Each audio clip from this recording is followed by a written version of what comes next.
Assalamualaikum warahmatullahi wabarakatuh. Salam pemberdayaan rekan-rekan di YouTube.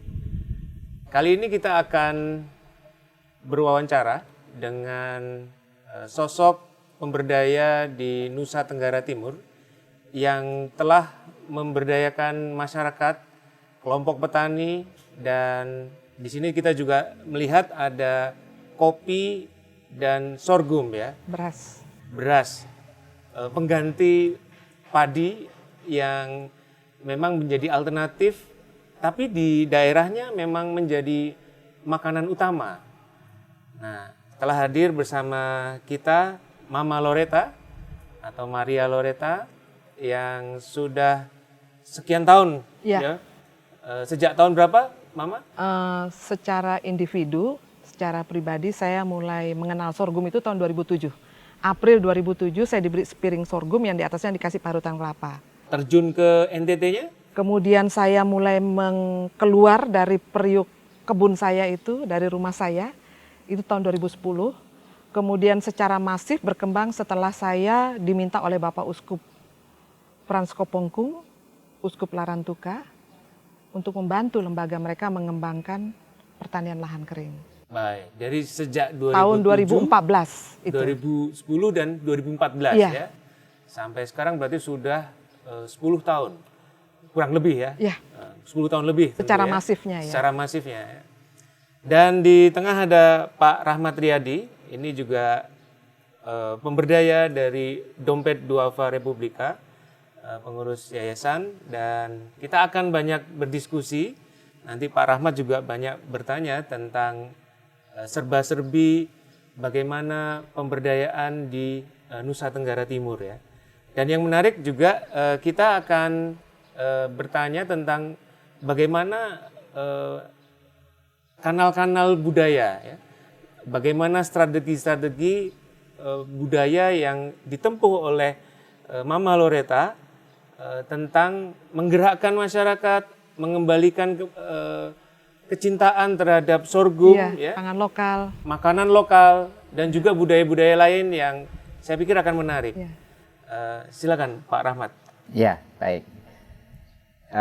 Yang dilakukan oleh Mama Loreta ini kan sesuatu yang unik ya, yang barangkali ini sebenarnya local wise waktu itu ya. Kalau bisa orang itu bisa menyantap apa yang ada di daerahnya, dan ini sesuatu yang barangkali kalau dulu itu sesuatu yang biasa, tapi sekarang orang diajak kembali lagi seperti itu. Nah, kira-kira bagaimana pemikiran ini bisa keluar dari Mama Loreta? Apakah melihat situasi di sana, kemudian atau tantangan apa yang menyebabkan itu menjadi niat untuk kembali ke lokal ini? Sebenarnya sederhana aja, artinya saya melihat bahwa potensi lahan tidur, pertanian lahan kering di Nusa Tenggara Timur itu begitu luas, jutaan hektar ya. Selain potensi laut ya, maritim mereka dengan kekayaan ikan yang luar biasa. Nah, satu sisi juga saya melihat bahwa ada pangan lokal yang masih tetap terawat. Jadi berdasarkan kearifan lokal. Jadi pangan lokal itu ada biji-bijian seperti sorghum ya, dengan nama daerah masing-masing. Yang artinya bahwa sorghum ini hidup. Pernah ada di Nusa Tenggara Timur, di daerah-daerah yang jauh dari jangkauan pemerintah. Kemudian ada jagung lokal yang berkaitan dengan tradisi makan jagung titi. Jagung titi bagi suku Lama Holot itu kawin, mati, sambut baru, pesta adat, sambut tamu agung. Kalau Bapak nanti datang, Bapak berdua datang ke Adonara atau ke Lembata, jagung titi itu harus ada di muka hidung. Nah, kalau jagung titi yang terbuat dari jagung pulut ini diganti dengan hibrida, apa yang terjadi? Akan ada pergeseran nilai, karena kalau jagung hibrida itu kita titi dikeprak begini dia hancur. Tapi kalau jagung pulut kita titi menjadi emping itu dia akan bagus sekali, dia tidak akan hancur. Nah, bagaimana menjaga supaya benih lokal ini kearifan lokal ini tetap terjaga sepanjang masa. Dan ini bukan sesuatu yang mudah. Karena saya sangat sadar bahwa untuk mencari benih ini sesuatu yang misteri, itu yang pertama. Lalu yang kedua tentu saya akan secara tidak langsung saya melawan sebenarnya program pemerintah Indonesia yang hanya berfokus kepada pajale, padi jagung kedelai. Nah, tetapi saya melihat kondisi karakter tanah, udara, sosial lingkungan masyarakat ini tidak bisa disamakan. Kacamata kita melihat NTT, Papua, Sumatera, Sulawesi itu berbeda. Ya. Bagaimana supaya Indonesia ini tetap beragam melalui makanan, bukan hanya pakaian saja, bukan hanya bahasa, tetapi juga makanan. Nah, maka saya menemukan jawaban itu bahwa ini bisa tumbuh. Ya. Dari tadi yang saya cerita di awal itu diberi sepiring sorghum, ini menjadi inspirasi bagi saya. Kenangan-kenangan ketika saya bersekolah di Jawa, begitu banyaknya makanan jajanan di Jawa, tapi sangat kurang variasi makanan lokal di NTT karena mungkin ketidakberdayaan untuk mengelolanya, mengolahnya menjadi lebih enak seperti di Jawa. Inspirasi-inspirasi dan impian-impian kenangan masa lalu inilah yang timbul. Maka ketika saya diperintah untuk masuk ke sebuah lokasi yang luar biasa ekstrim oleh Bapak Uskup, saya melihat bahwa tantangannya ini nggak main-main. Tetapi Bapak Uskup mengingatkan kepada saya, Loreta, Romo Benyamin yang kebetulan juga direktur kami, menyampaikan bahwa kamu harus bangkitkan romantisme, dongeng-dongeng yang bercerita tentang asal-usul benih. Jadi tentang benih bukan hanya ada di Jawa, tapi juga ada sosok figur perempuan dalam dongeng itu, Besi Pare Tonuwuyo, Emahingi Nogo Gunung, sosok perempuan yang mengorbankan dirinya untuk mendapatkan benih makanan bagi ketujuh saudara laki-lakinya. Berangkat dari sinilah saya tidak bisa masuk sembarangan. Ya, artinya saya harus membawa misi ini berhasil, ya. Tapi tidak ada keraguan, saya nggak takut, nggak ada kecemasan misalnya ditolak, saya nggak peduli. Tidak ada rasa misalnya pesimis, saya nggak takut. Ya, artinya saya sudah membuktikan bahwa sorghum ini sudah saya tanam dan dia tumbuh dengan bagus, maka hasilnya itu saya akan bagikan kepada petani. Ya. Sejak tahun 2014 ya? 2010 sebenarnya. 2010 mulai menanam. Itu untuk menggerakkan. Menggerakkan masyarakat. Ya, kalau menanam 2007 akhir, menggerakkan 2010. Ya. 2010 itu mulai menanam dan menggerakkan masyarakat. Nah, tadi ya melalui cerita lokal ya, secara mitos, mitos lokal yang disampaikan kepada masyarakat, dan itu keberhasilannya setelah berapa tahun untuk meyakinkan masyarakat bergerak mereka bahwa memang jalan ini adalah jalan yang memang bisa membantu mereka. Ya, jadi saya sangat tertolong dengan orang tua yang usianya di atas 50 waktu itu, ya, atau 60 ke atas, karena mereka lah yang mampu bercerita, mendukung apa yang saya sampaikan. Ya. Jadi mereka mendukung senior ya, mereka ya. Jadi ya, yang tua-tua itu bercerita, itu. oh ini dulu kami makan ini. Jadi mereka di daerah-daerah pertanian lahan kering itu baru mengenal makan nasi tahun 70-an. Okay. Tetapi daerah-daerah yang subur memang sudah ada itu beras padi lokal itu. Nggak tahu dari mana asal usulnya itu ya. Jadi mereka cerita bahwa ini memang kami bertahan. Maka itulah yang selalu saya sampaikan kepada yang muda juga bahwa ini loh yang membuat kamu sampai kamu hadir di muka bumi ini. Nenekmu yang dulu makan ini sampai kamu lahir. Jadi seperti itu. Ya. Nah, tentang image kan tentu sorghum dulu di Jawa juga itu pada saat zaman susah itu makannya itu cantel ya. Iya, cantel. Nah, itu apakah bisa diterima dengan masyarakat yang ada atau bagaimana meyakinkan penerimaan mereka terhadap sesuatu yang mungkin secara persepsi diasumsikan bahwa ini sebenarnya makanan yang alternatif. Ya, jadi ini memang nggak mudah, Pak Rahmat. Iya.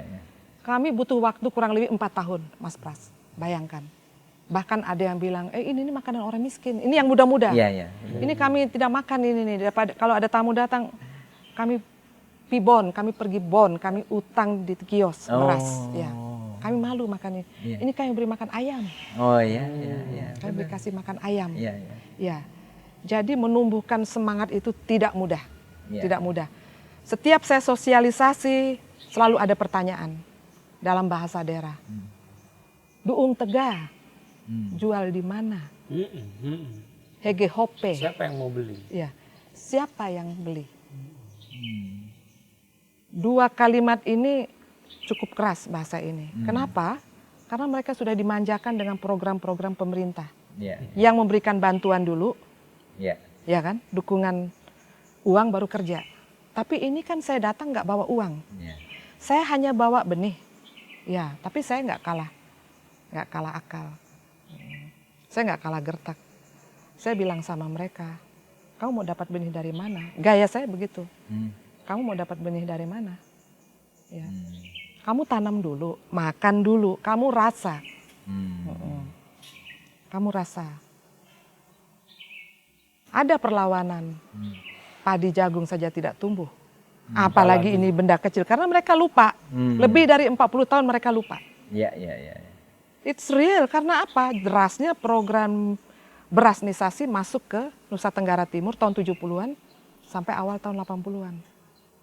Jadi tanaman-tanaman lokal ini yang ada di sawah ladang, ini kesaksian mantan Kepala Dinas Pertanian yang masih hidup, mantan PPL, mantan penyalur kredit dari BRI yang menyampaikan ketika melihat cantel makanan lain tumbuh, angkat buang, ini tidak berguna. Ya. Tetapi kenapa sorghum itu masih ada dan saya bisa menemukan hasil berburu ini? Karena sorghum ini masih dipelihara, dirawat dengan baik di wilayah desa-desa yang sangat terpencil yang jauh dari jangkauan pelayanan masyarakat. Kenapa? Karena infrastruktur di Nusa Tenggara Timur di masa itu kan masih sangat buruk. Seperti yang kita dengar kemarin cerita dari teman-teman kita ketika tahun 70-an, 80-an, 90-an mereka ke Nusa Tenggara Timur. Ya, jadi ini sesuatu yang menarik. Ya ini seperti yang diajarkan pemberdayaan. Sebenarnya dalam pemberdayaan itu yang terpenting bukan material, tapi merubah paradigma itu. Mindset. Mindset Ya, ya. merubah mindset. Ya. Nah ini yang saya ajak masyarakat. Ini lahanmu nganggur. Ini kan lahan yang saya kesana itu kan nganggur semua. Iya. Mereka udah nggak ada rasa percaya diri dengan tanahnya itu. Mereka pergi merantau. Dan orang NTT itu kan kalau merantau ke Malaysia, melalui Kalimantan, ke Batam kan dipercaya sekali. Mereka pekerja keras kalau di luar NTT. Kalau di dalam mereka malas-malasan aja. Ya karena memang kondisi di daerahnya seperti itu. Ini lahan-lahan tidur, lahan-lahan yang menurut orang yang pertanian lahan basah, ini tidak akan menghasilkan apa-apa. Tetapi ini kan yang di atas ini, semesta semua ini kan sudah mengatur. Ini loh saya kasih kamu itu cantel, sorghum, jagung, jali, jebawut, ini makananmu. Iya, ini lahan basah di Jawa, Dewi Sri diutus. Padi, Papua, sagu. Nah maka hilang lagi, minum dulu. Silakan. Saking semangatnya. Ya kalau mendengar cerita kemarin kan Ibu menemani para petani itu untuk menanam langsung ya. Iya. Ini jadi kayak mandor ya dalam tanda kutip. Maksudnya teman-teman gimana menggerakkan mereka itu kan sesuatu hal yang perlu tadi ya, adat masuk. Mungkin kita ngikuti acara-acara mereka. Iya. Jadi kami memang bukan seperti bos gitu ya, datang ngecek, lu udah kerja belum? Enggak. Jadi kita tinggal di situ, kita punya rumah, kita juga punya tanah berkebun di situ. Kita minta di masyarakat kasih saya lahan untuk kami juga menanam bersama kalian untuk motivasi. Jadi kita menumbuhkan persaingan. Siapa yang paling bagus, siapa yang satu kebun itu penuh dengan tanaman. Waktu itu beli tanah aja? Enggak, dikasih minta kita. Berapa Saya hektar minta. yang untuk apa yang dikelola? Demplotnya istilah saya. 1 hektar. Oh, 1 1 hektar. hektar kan tanah-tanah di sana itu kan umumnya tidak dijual. Iya, iya. Dan ada kesepakatan juga cuma 1 sertifikat Disewa, hak ulayat. kita sewa. Enggak disewa, enggak ada tuh istilah Nggak ada sewa, sewa ya, enggak saya ada. minta ya. Untuk lahan kering itu kita minta Kita tanam. Nah, jadi saya minta, kemudian kita bekerja, tinggal di sana, tidur bersama keluarga, bersama Iya. karyawan, staf bekerja, kemudian tanam. Nah, tanam oke sepakat, tapi hari H dia nggak datang petaninya. Masa bodoh saya dengan staf, karyawan tanam, dengan suami juga kita tanam. Ya sepertinya nggak masuk akal ya, tanam nanti petaninya, oh udah tanam. Iya ini ganti, tangan saya udah rusak nih, ganti. Ganti tangan saya. Jadi memang harus dibangkitkan. Kita terjun langsung. Jadi saya sebenarnya meniru gaya ABRI ya di tahun waktu saya masih SD itu kan saya ingat waktu ABRI masuk desa. ya ABRI masuk desa. Saya melihat dan berteman dengan anak-anak muda tentara ini bekerja dengan riang gembira, membangun got, kemudian ya membantu masyarakat. Tapi masyarakat ikut karena mereka tegas kan. Gaya itu yang saya tiru. Jadi kalau mereka nggak tanam, saya marah. Marah beneran. Karena kita udah sepakat tanam. Misalnya kita tanam minggu depan. Kapan hari hanya? Kalau nggak tanam saya tanya, kapan? Kenapa nggak tanam? Kalau nggak saya datangin terus ya, kapan tanam? Saya datangin rumahnya. Tiap hari keliling, kapan tanam? Dan akhirnya tergerak mereka. Tergerak. Dan itu nggak mudah. Berapa lama? Kesadaran itu rata-rata 4 tahun. 4 tahun. Iya, jadi nggak Penantian mudah. yang Iya, lama, jadi ya. walaupun kita sudah membangunkan kenangan romantisme masa lalu, kemudian benih juga gratis. Nah, jadi kita bayangkan bagaimana dengan proyek-proyek pemerintah yang sifatnya hanya 2 tahun, 5 tahun, begitu juga proyek NGO. Setelah 5 tahun, oke dia bagus 5 tahun, 10 tahun kemudian kita datang udah hancur. Iya. Nah, bagaimana menjaga ini supaya tetap berkelanjutan, maka sistem pemberdayaan kita, terutama saya pribadi, itu sudah komitmen kami, itu seumur hidup. Oh. Ya, seumur hidup ya. Mama boleh tahu selama belasan tahun ini pihak-pihak mana saja yang mensupport Mama? Ya, Meskipun Mama sudah punya komitmen ya, mau terus gitu. Iya. Memang sudah banyak sekali Sudah banyak juga, ya? penghargaan, appreciate yang saya terima. CSR juga? Belum ada yang kami terima. Baru dari grantor ya, dari Hibah. ya. Jadi ketika awal perjuangan kami, tentu kami membutuhkan energi. Iya. Siapa yang bisa mendukung kami? Diundanglah beberapa NGO yang memang berkarya di sana, baik itu dari luar maupun di dalam. Ternyata nggak ada yang mau datang. Mungkin mereka berpikir opo gitu loh. Iya, ini apa maunya Maria Loretta ini? Nggak jelas ini. Banyak yang bilang nggak jelas ya. Nggak meyakinkan ini. Ini siapa? Dia ini orang mana? Begitu kan? Rambutnya berbeda, kulitnya berbeda. Jadi yang waktu itu hanya 2 saja. Kehati karena memang ini lembaga konservasi. Samdana. 2 ini saja. Iya. Tapi yang lain-lain tidak. Tapi saya sempat berpikir soal dompet duafa. Saya sempat cemburu ya karena kok ini gampang banget ya dapat dari dompet duafa. Kapan yang dukung kita gitu ya? Ya, jadi dukungan-dukungan dari pemerintah ada. Ya, sudah ada seperti pendampingan untuk penelitian. Berapa jenis sorghum varietas yang kami miliki ini kan beragam sekali. Dari warnanya yang kuning, coklat, merah, ungu, hitam, kemudian putih, krem, oranye. Ini kan macam-macam bentuknya. Jadi ini sebenarnya tuh indah sekali. Jadi sorghum itu mau menyampaikan bahwa aku loh bisa hidup di tanahmu. Kenapa kamu nggak mau makan aku? Ini loh aku bisa memberikan pemandangan bagi lahan-lahan yang kering, yang gersang, yang kering kerontang. Tapi aku bisa memberikan keindahan, warna yang cantik sama seperti bunga. Ketika bunga nggak bisa tumbuh, tapi saya bisa tumbuh. Jadi dia mau menunjukkan bahwa aku ini ada untuk kamu. Kenapa kamu nggak manfaatkan aku, sorghum ini? Jadi bukan manfaatkan Maria Loretta, tapi sorghumnya gitu loh. Nah, jadi kan sekian tahun perjalanan ini, kok Ya kalau di negara lain sebenarnya biji-bijian itu sudah menjadi tren ya. Ya fungsionalnya bisa macam-macam. Bahkan untuk pengharum mulut itu pakai biji-bijian. Oh iya. Jadi kalau ibu ke India itu ada dijual biji-bijian, itu fungsinya untuk pengharum mulut. Iya. Jadi salah satunya saya kira juga itu dari Iya, sorghum, saya iya, kira iya. karena itu biji-bijiannya itu cukup banyak. Gitu. Iya, iya. Dan kalau kita belajar dari negara lain, India berhasil kan Iya, betul. membiji-bijikan non beras kepada masyarakatnya.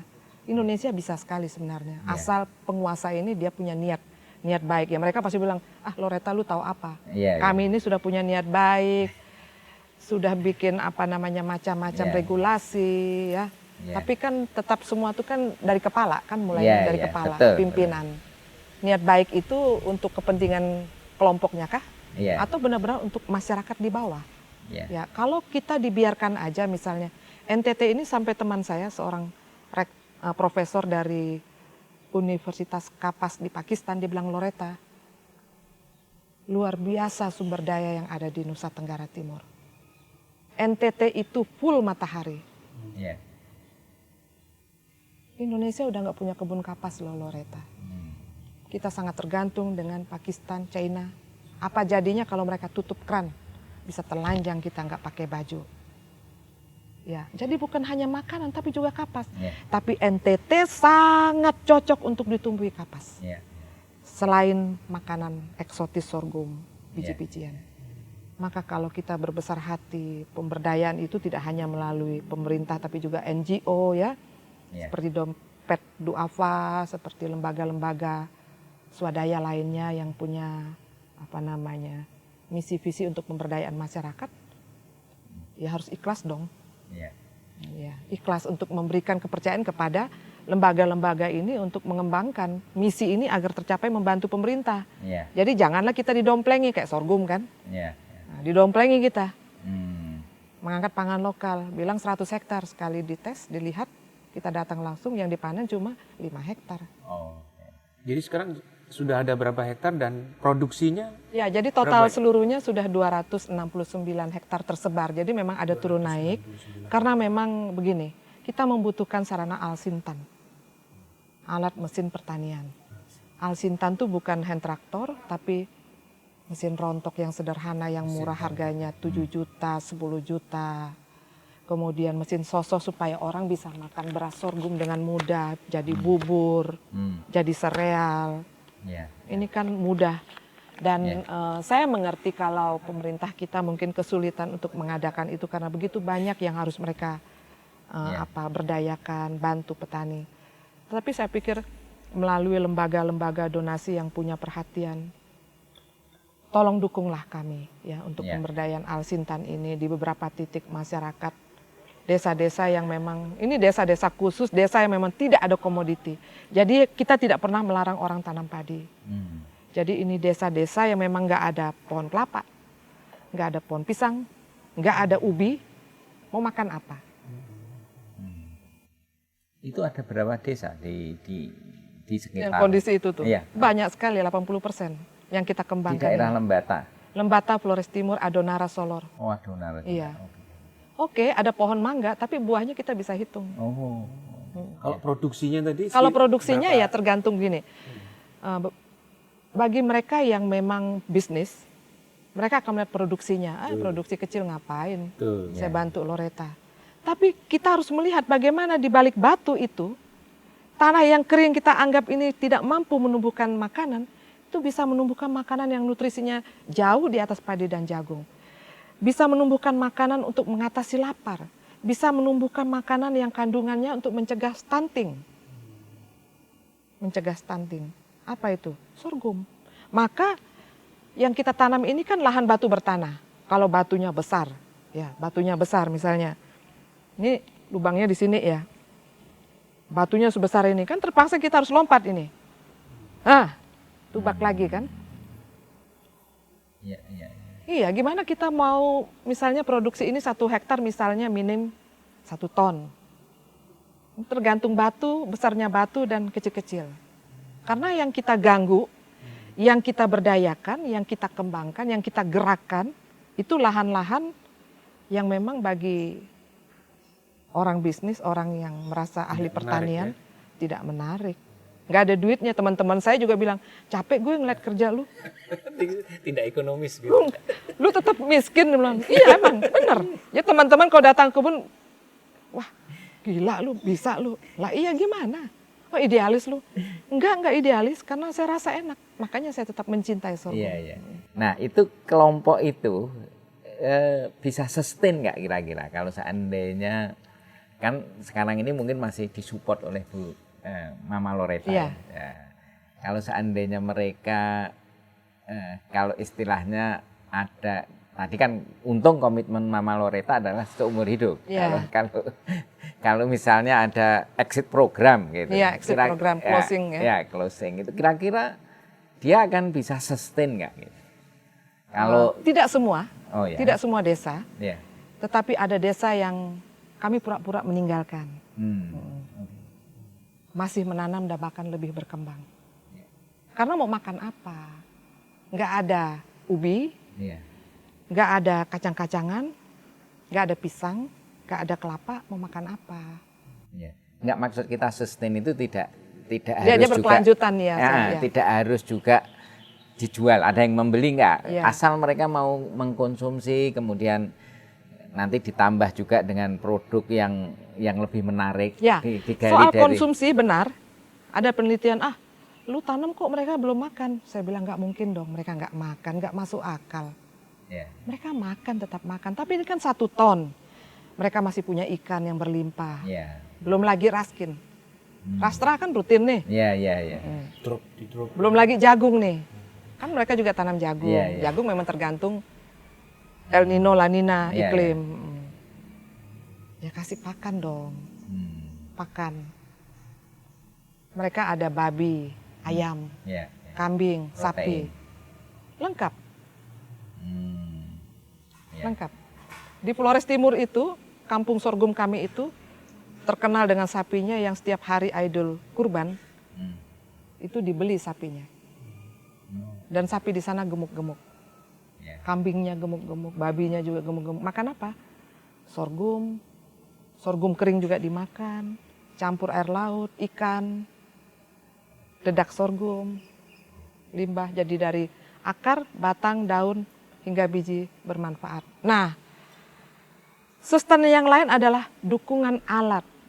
Jadi niat baik itu di atas. Kalau memang mau mengurangi impor, Ya. didukunglah peralatan sebenarnya. Di mana desa-desa yang Ibu Maria Loretta kembangkan itu. Jangan hanya kami saja yang dibantu. Ya. Maksudnya desa yang sudah masif seperti Kampung Sorghum di Kotuden, Kampung Sorghum Wakerong, atau di Pledo, tapi juga di daerah-daerah yang memang karena gimana mau makan kalau alatnya nggak ada. Kan orang capek juga kalau tumbuk. Ya. Iya. Di Lewo-Leba ada juga. Lewo-Leba itu ibu kota kabupaten Lembata. Oh. Itu kami kembangkan di tengah kota. Oh, di tengah kota. Iya, tengah kota itu memang sengaja bikin bikin gara-gara. Jadi tahun ini kami menang karena jagungnya kalah mereka. Sorghumnya naik. Oh iya. Iya, jadi setiap Sudah tahun. lewat sorghum. Maksudnya jagungnya menang panen. Sorghumnya menang panen. Jagung tidak berhasil karena El Nino, La Nina berdekatan gantiannya. Wah gila, hebat sekali. Gagal panen jagung ya. Gagal panen jagung. Padi juga gagal, tapi nggak seluruhnya gagal sih kalau padi. Ada beberapa yang titik sudah lokasi. Melakukan penelitian pengembangan ini tentang pengembangan sorghum yang Mama Loretta. Ya, saya menulis beberapa minggu lalu, 2 minggu lalu kalau nggak salah tentang minimnya orang untuk meneliti sorghum, nggak tahu kenapa ya.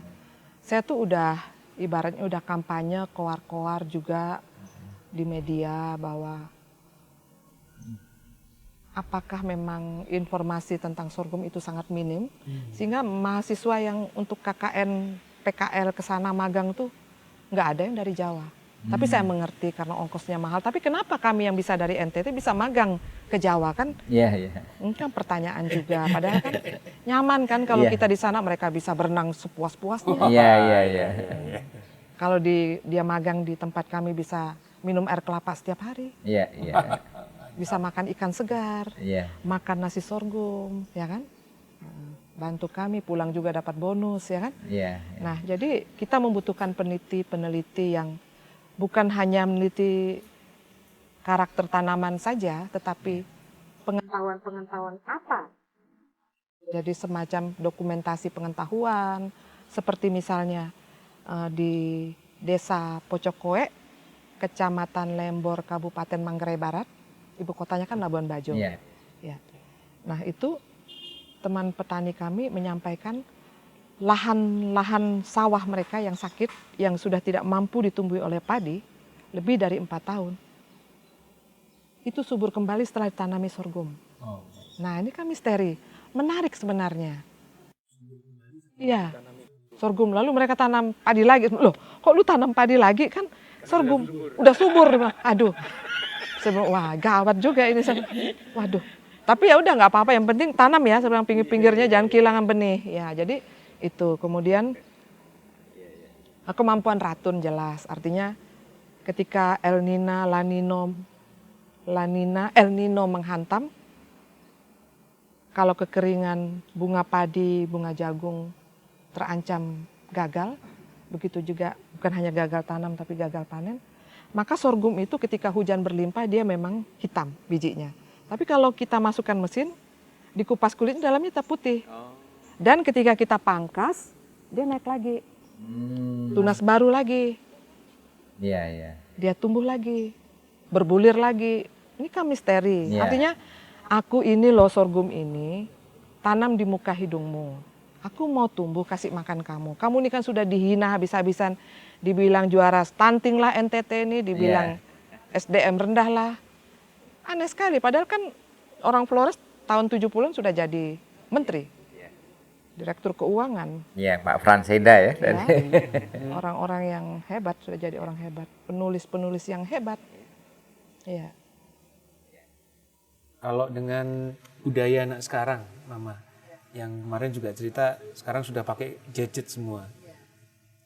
Dari konteks di NTT, kira-kira gimana cara mengimbangi supaya mereka juga kenal sorghum, kenal bertanam, kenal itu mungkin bisa diceritain.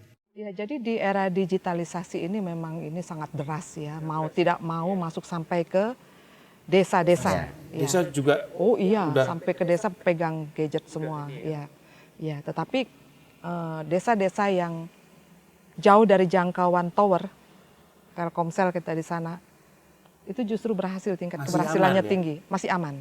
Ya, karena mereka mau Nggak ada sinyal. Ya, yang pertama Sebentar kan lagi akses. kami masuk Starlink. Starlink itu apa? Starlink itu yang berbasis satelit, orbit rendah. Orbit rendah. Ya, Kalau itu jadi- kan berbasis tower. Ya. Ini udah satelit. Jadi langsung dimanapun bisa terjangkau. Bisa terjangkau, luar Lebih biasa. serem lagi. Oh ya. Nah, jadi ini gadget ini, saya perhatikan kalau yang di daerah yang sinyalnya deras, kita kegiatan 1 jam dia lihat lagi, main lagi. Jadi seharusnya tanam itu 2 hari, sampai Molor. seminggu. Karena Alasan panas lah, Iya. macam-macam. Tapi kan kita tertolong oleh akses kemampuan untuk membeli pulsa data, kemudian tadi itu sinyal, ya. Tetapi saya selalu sampaikan kepada teman-teman, ayo dong bikin video, konten yang menarik, YouTube. Jadi ada teman kami yang sudah membuat konten-konten menarik seperti Andika dari Desa Tapo Bali, kemudian Ben Asan dengan TV bekas, konten-konten kemudian diarahkan ke yang positif, positif produktif ya. ya, produktif, dan kita minta mereka belajarlah untuk merekam semua peristiwa yang ada di desa kalian, merawat tradisi yang dianggap ditinggalkan tetapi dengan perubahan iklim yang sangat ekstrim, ternyata kearifan lokal menyimpan makanan ya. Kenapa ini benih-benih ini harus dipelihara, ini sangat bereratan. Yeah. Jadi benih lokal, tradisi lokal itulah yang menyelamatkan situasi alam yang sekarang ini begitu dekat. Bencana ini kan makin dekat. Kita nggak tahu kapan gempa. Ini kan gempa ini 5 tahun terakhir loh di Jawa ini. Yeah, Coba perhatikan, betul. dekat. Tiap tahun gunung meletus bergilir ganti. Jadi Ramalan-ramalan indigo juga hampir 90% tepat. Begitu juga di Nusa Tenggara Timur. Nah, kalau kita tidak menyimpan tradisi makan, menghormati makan, kapan kita makan. Di sana itu kan kalau di NTT, di Flores khususnya itu ada tradisi makan yang bulan-bulan tertentu kita makan jagung muda, makan jewawut, makan jali, makan siput, makan ikan ini, ukuran ikan yang boleh ditangkap. Kemudian kapan kita harus bikin garam, kapan kita menangkap ikan paus. Semua sebenarnya diatur dengan baik melalui tradisi-tradisi lisan ini. Dan itu di beberapa desa masih terpelihara dengan baik, masih terawat dengan baik. Nah, itulah yang menyelamatkan mereka dari situasi zaman yang luar biasa ini. Dan sudah ditulis ya, Bu? Sudah banyak yang menulis, tetapi kalau kita search di Google itu masih sangat terbatas. Ya, maka menarik juga itu ya. Gadget ini menjadi salah satu media yang bagi anak muda itu bisa dimanfaatkan. Tapi kita pun tidak bisa menyalahkan mereka kalau mereka lebih tertarik dengan hal yang paling cepat karena satu kali pencetan langsung dapat semua. Yeah. Nah, bagaimana supaya anak-anak muda ini bisa mau telaten misalnya bagaimana mengawetkan kacang-kacangan. Tradisi mengawetkan kacang-kacangan itu ada di Kedang Lembata, jadi itu dengan air laut, dan itu bisa tahan 1 tahun. Jadi luar biasa kacang-kacangan. Kemudian, iya, kemudian bagaimana mengawetkan daging sapi, daging babi, ikan di dalam bambu. Dengan cuka lontar, tuak lontar.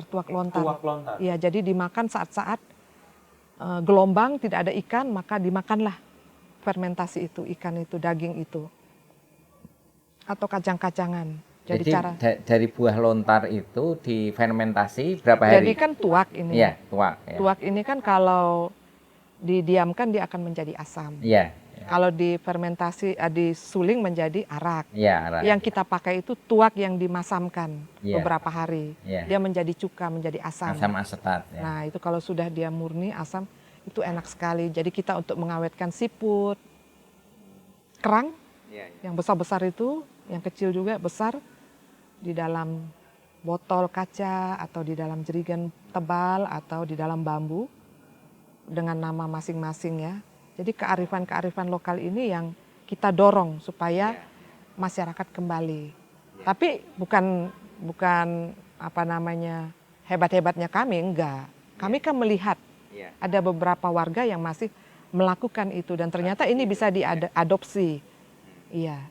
Begitu juga makanan-makanan, benih-benih yang karena hibrida bagaimanapun juga itu dia nggak tahan. Di sana tidak tahan. Nggak tahan penyimpanannya. Oh. Cepat bubuk. Iya. Iya, hibrida, cepat bubuk ya. Itu perbedaannya dengan benih lokal. Ya. Sayuran-sayuran juga kami mendorong tetap kita menanam yang jenis lokal seperti kelor. Yeah. Kemudian apalagi kelor, lalu pepaya dia juga bisa menyimpan air. Pepaya itu cukup tahan di daerah-daerah kering. Pepaya walaupun buahnya jadi mengecil nggak apa-apa, tapi daunnya bisa kita makan. Ya, pepaya kemudian kelor karena kalau kita memotivasi masyarakat untuk menanam sayur, menurut saya kita salah. Orang mau pakai air ini untuk minum, cuci piring atau mandi. Iya. Saya kadang protes dengan teman-teman LSM, buang duit. Iya. Proyek kamu habis, dia nggak akan tanam. Nah ini kearifan lokal ini sebenarnya. Iya, ngapain kita tanam kangkung, sawi, nanti mereka bilang, stunting ini nggak benar nih Bu Maria Loretta. Nggak apa-apa, saya bilang, tapi kelormu ini nenekmu sampai 80-90 panjang umur. Iya. Ada pohon beringin daunnya yang besar-besar itu bisa dimakan pucuk mudanya. Itu yang dimakan. Nggak mati juga mereka. Iya. Daripada kita menggemukkan perusahaan benih sayuran, ya kan? Lebih baik kita menggemukkan kelor-kelor kita sehingga badan kita gemuk sehat. Ya, luar biasa ini. Jadi sangat erat kaitannya pemberdayaan dengan budaya. Jadi kita harus memahami, kemudian kalaupun itu bisa kita adopt budaya yang sudah berkembang di sana, itu sebenarnya sudah sangat membantu mereka untuk. Ya. Jadi mengembalikan seperti ada ritual lamak belolong. Makan sorghum sebelum panen besar. Saya kan berpikir, ini maksudnya apa ya? Oh ternyata memang kenyangnya lama makan sorghum ini. Dan kita jadi lebih kuat. Untuk memanen ya? Ya, untuk memanen kerja, membantu pemilik ladang atau ladang jagung atau ladang padi, sehingga tenaga kita kuat. Kemudian ada tradisi pegalengi. Dalam tradisi Lio itu, ketika ada orang mati, sorghum yang berkulit itu menjuntai itu harus ada di samping orang yang meninggal. Ya, ada juga tradisi itu harus digantung di tiang not.